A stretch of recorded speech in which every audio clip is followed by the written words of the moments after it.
Okay, so in your warm-up, make sure that you are finding and fixing the logic errors.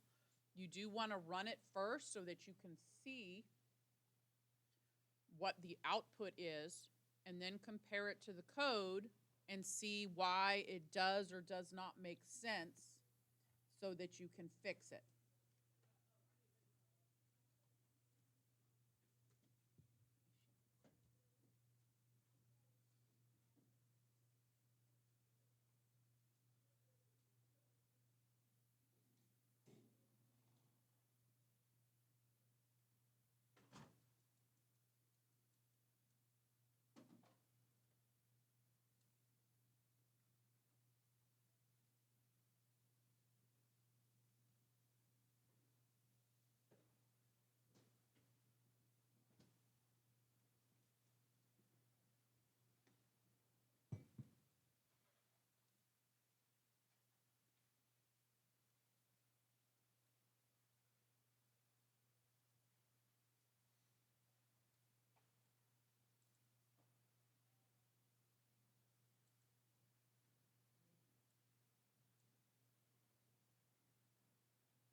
Okay, so let's go ahead and look at it for a minute.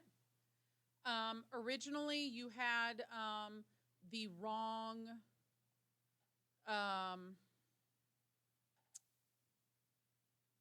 value.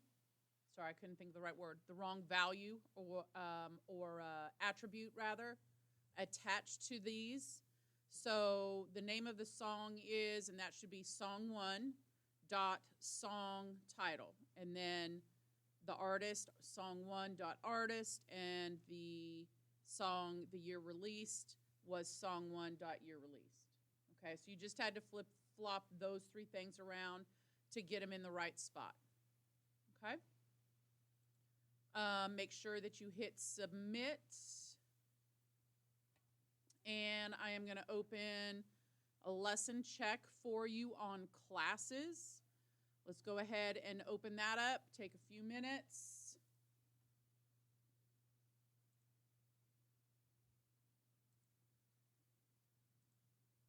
And I'll get the next things opened up. When you do, go back to your lesson menu so I can see that you're ready.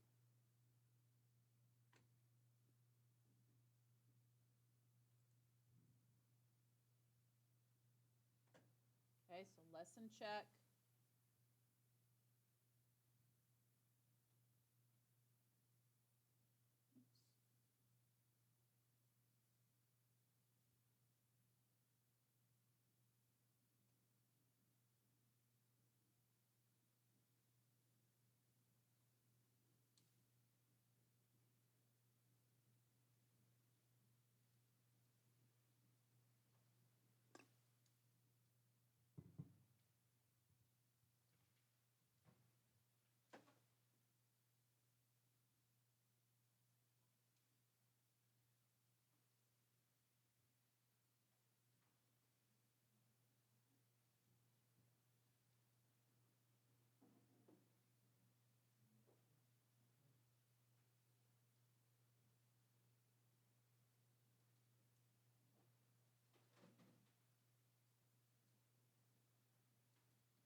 see it out prior to that, that is when I am going to write you up, and you'll have to get it back from the assistant principal.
Yeah, you finished? Okay. And then there's the pass hanging there.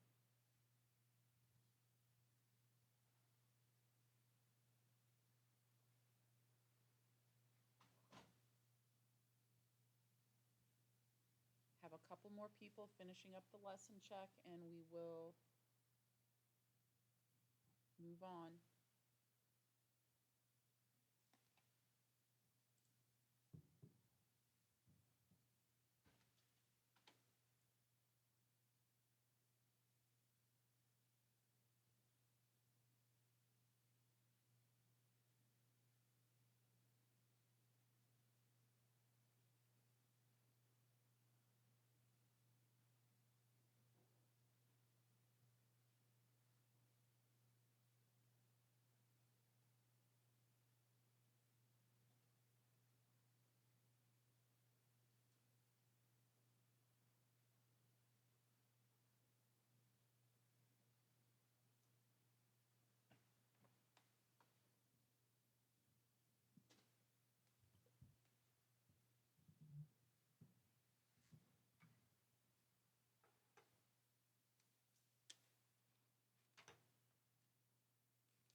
Okay, so let us look at change an instance with a function, okay? So we're going to learn how we can use functions to make changes to our instances. Remember that an instance is simply an object from a class, okay? And it'll have a name. So, in order to do this, well, I say that, you have a vocab that you can put in your Canvas ePortfolio. Change an instance with a function. Simply means you're passing an instance to a function that does not need to return the instance. Okay, so make sure that you write that down. I'll give you a second.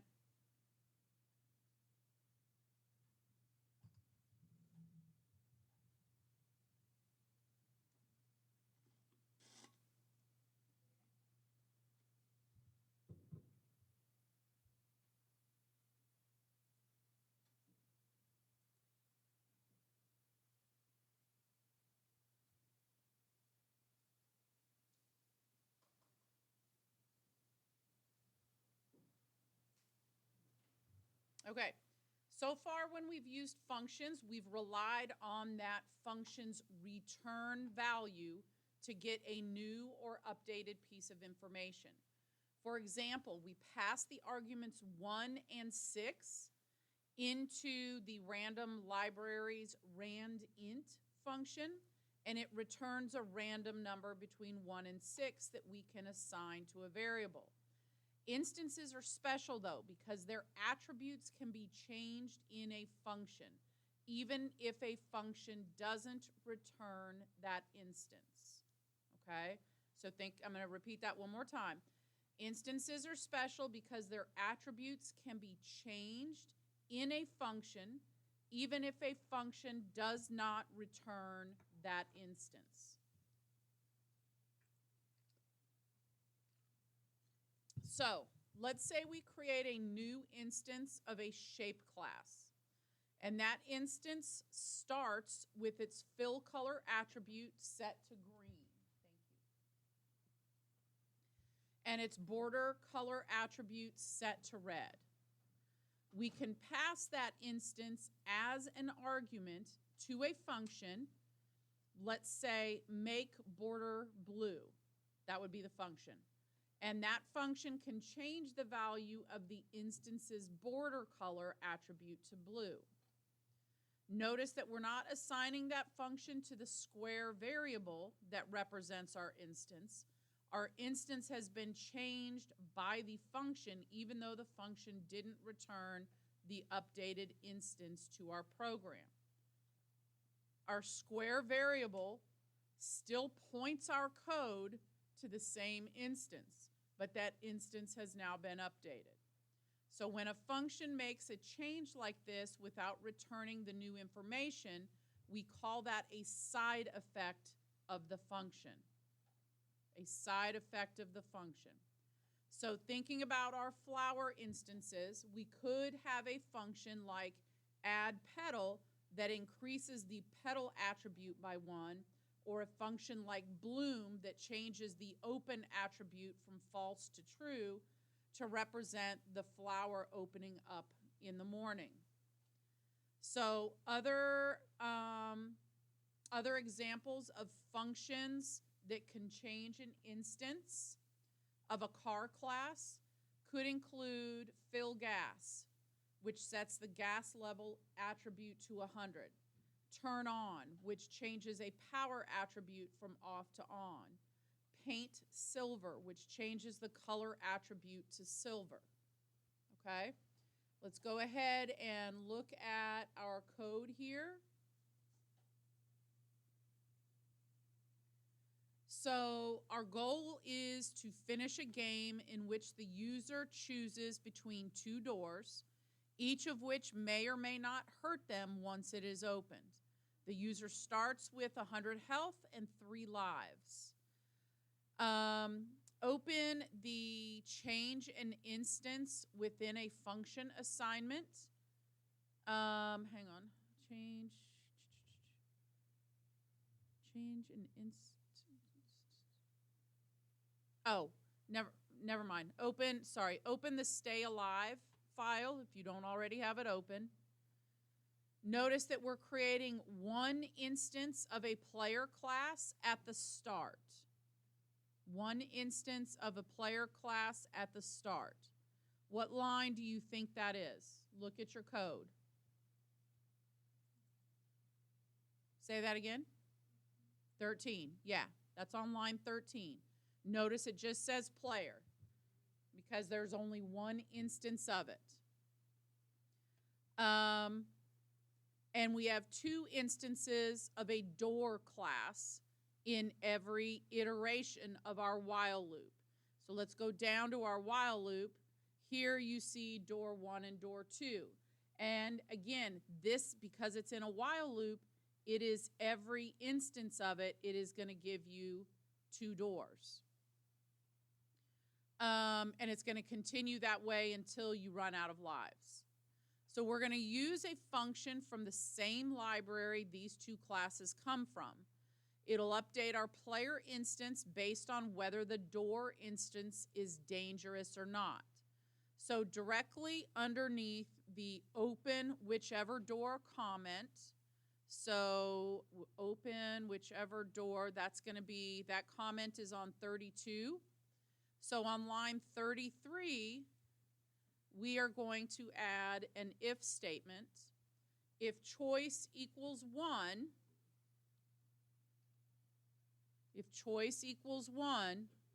we are using the open door from the TS game library.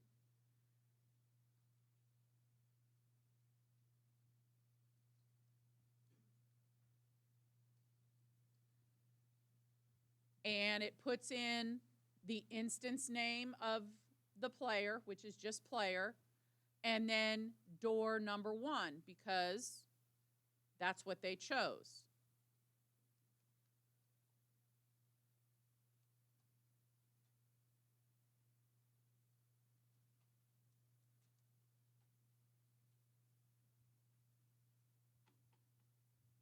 So it's TS_game, that's your library, your library, dot, open _ door. And then in parentheses, you have player, comma, door 1, close parentheses. So look in your assignment panel. Tell me what that particular line does. What does that do, Nathaniel? What does this line do? Look in your assignment panel. You didn't put it in.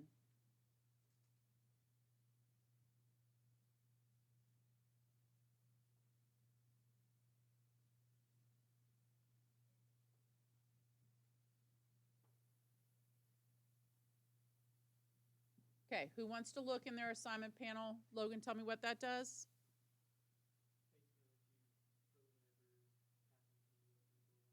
Yeah, it's going to give the effects of door 1, whatever they chose to happen there, whatever the story is behind door 1, it's going to apply that. Okay, so if the door instance we provide as an argument in this function is dangerous, then this function will subtract some number from the health attribute of the player instance. If the health dips below 0, it will also subtract one of the lives attribute and reset health to 100. So notice again that the open door function doesn't return our instance. It just updates it, and we can see the new values immediately when we print out the updated health and lives attribute. Now, we also need to add an else clause because we have what? Oops, I forgot that needs to be indented there. We have the if choice equals 1, but that means also that, well, what happens if they choose number 2? That's going to come in our else.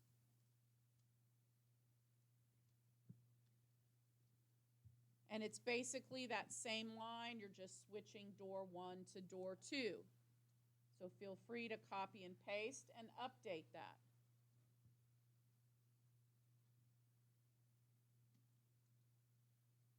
These are the lines that we've just put in.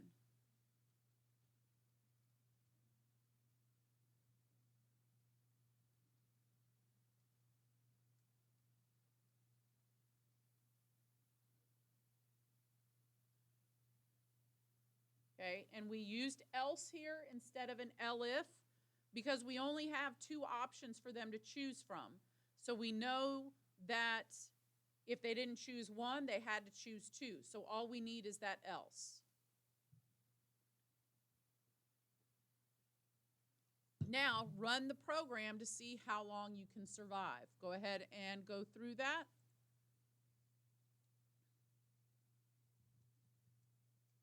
Oh, that door was dangerous. Oh, that one was too. Wow. Okay.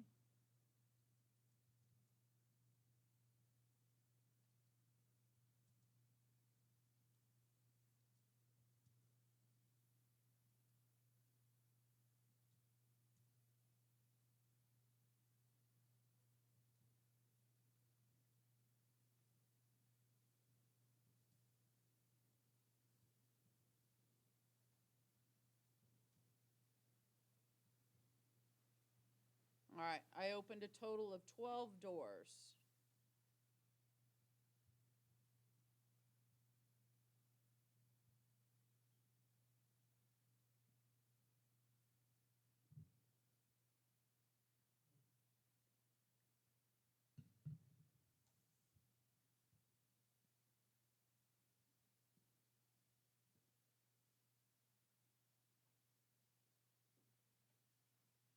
Okay. All right. So let me go back to the slides. All right, so unlike the other types of variables we've used with functions, instances are special. Remember, a function can update an instance we pass in an argument, even if it doesn't pass that instance back out as its return value. Okay, so in looking here, we create an instance of a car class called race car. It has an attribute called tires, and that starts out with the value of worn. We pass the instance into a function called change tires, and it then updates, that function updates the value of that attribute to new. I wish getting new tires was that easy. All right. And that's, I was going to add that as well. Okay. I'm going to go on to the planning. And then you have a practice and a one that you're going to do on your own. So let me get to this. Okay. So in this custom challenge, we'll have the user make choices to customize an instance of a class. So let's look at the code instructions. There are many games that involve customizing something to change its stats and then seeing what effects your changes have.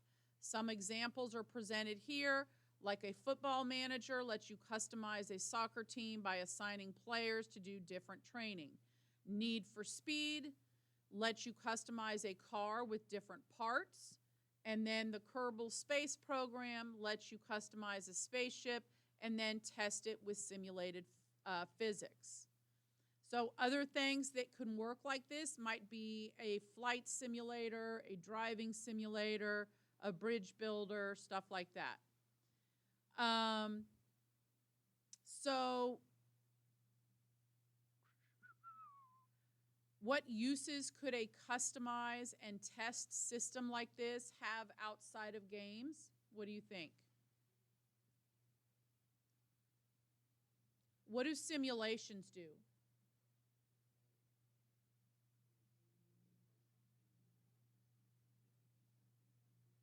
Yeah, they're supposed to simulate how things look and work in real life. So if you have an accurate simulation, you can use it to test real life scenarios under different conditions like flight or traffic simulations. So in the program we create here, you're going to create a car class and let the user customize it and then see how it performs. Okay? So there was not, just so you know, there was not an example because you're customizing it the way you want, okay? What you have to do, think about what the input is, okay? Because remember, your user is getting to choose. So you have to figure out what you want them choosing. Do you want them, since it's about a car, it might be color, it might be the type of car, you know, sedan, SUV, convertible, pickup, something like that. I think I said color already. Maybe interior color, maybe a package, maybe you want the basic or mid-range or the all-in package. Those are some things that you could have your user put in as input, okay? And then the output then is when the attributes get updated, okay? Now, you are, what class do you think is going to be available for this program?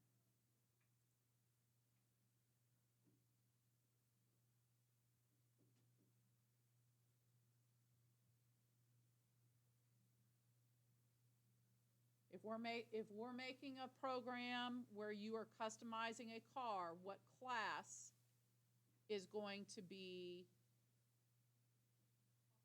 yeah, car. That's your class you're using. Okay? So here, input, here's some of the things that they're pointing out to go ahead and look at. Select the color of your car. Select the points you want to put into each part.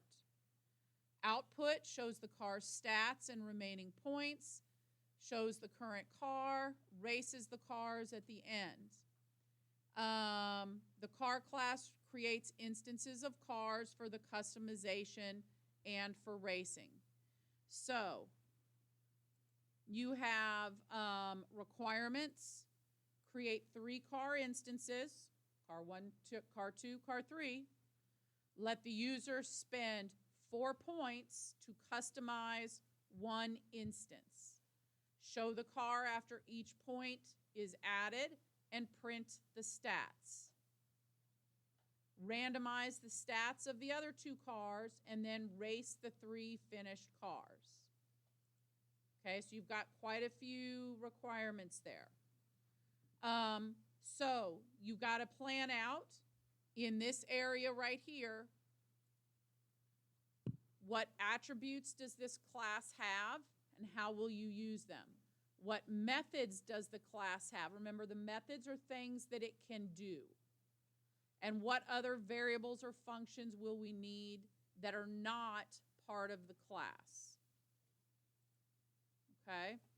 Let me go into, I'm unlocking the technique practice, and I'm now unlocking the coding practice, the custom coding practice. Let me open that one real quick and put it on the screen.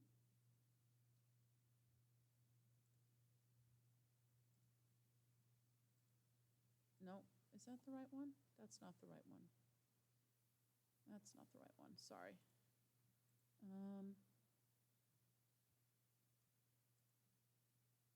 Oh, you know what I just did? I went over the planning for tomorrow. Okay, well, that planning is for tomorrow. Sorry, I got ahead of myself. So you guys are going to be doing you have 2, I thought it seemed like a lot when I saw that. You have 2, change an instance with a function. Those are the 2 things that you're going to work on. I am currently moving that planning to tomorrow so that it's disappearing from today's. Okay, I want to make sure you see that. We've gone over it, but if you have questions, you'll be able to ask me tomorrow. Okay, so go ahead and go to work on the change an instance with a function.